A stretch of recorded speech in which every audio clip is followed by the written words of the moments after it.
नमस्कार, राधे राधे, जय श्री कृष्णा। आज की हमारी कथा है वेद स्तुति।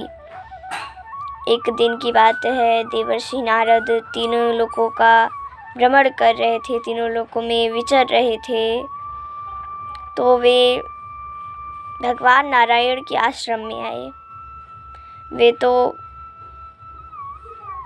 हर जगह टहलते ही रहते हैं, घूमते ही रहते हैं। तो वे आज भगवान नारायण के आश्रम में आए।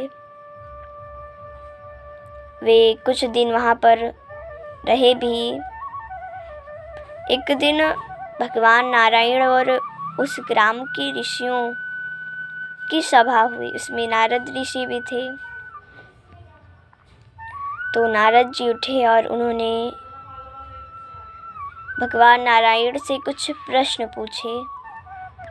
भगवान नारायण ने भी उनके उत्तर दिए। इसके बाद भगवान नारायण ने उन्हें कथा सुनाई। उन्होंने कहा, नारद जी, प्राचीन काल की बात है। जनलोक में रहने वाले ब्रह्मा के मानस पुत्र नैष्ठिक ब्रह्मचारी सनक और सनंदन और सनातन,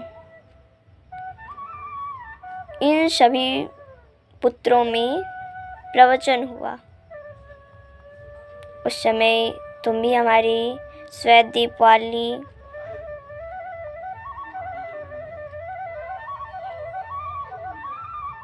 अनिरुद्ध मूर्ति देखने आए थे। तो सनक नंदन को उनके भाइयों ने, तीनों भाइयों ने प्रवचन करने के लिए कह दिया। चारों भाई समान थे, उनमें समान ज्ञान था। लेकिन तभी भी उन्होंने सनंदन को कह दिया कि आप प्रवचन कीजिए। तो वे प्रवचन करने लगे। उन्होंने कहा कि भाइयों, जिस प्रकार एक सोते हुए राजा को कैसे जगाया जाता है, एक राजा सोया हुआ है तो कैसे जगाया जाता है उसे, ऐसे ही उठा नहीं दिया जाता है क्योंकि वो राजा है। तो क्या किया जाता है, बंदी जन आते हैं और राजा की बखान करते हैं, राजा की स्तुति करते हैं, तो राजा उठता है। इसी प्रकार जब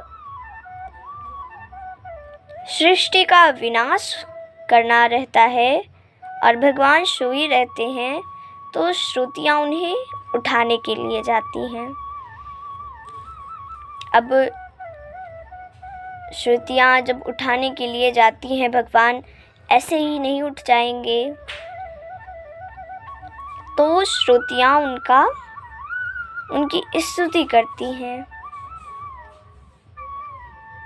और इस प्रकार उनकी स्तुति करती हैं कि भगवान जाग जाते हैं। और तभी भगवान सृष्टि का विनाश करते हैं। इस प्रकार देवर्षि नारद जी ने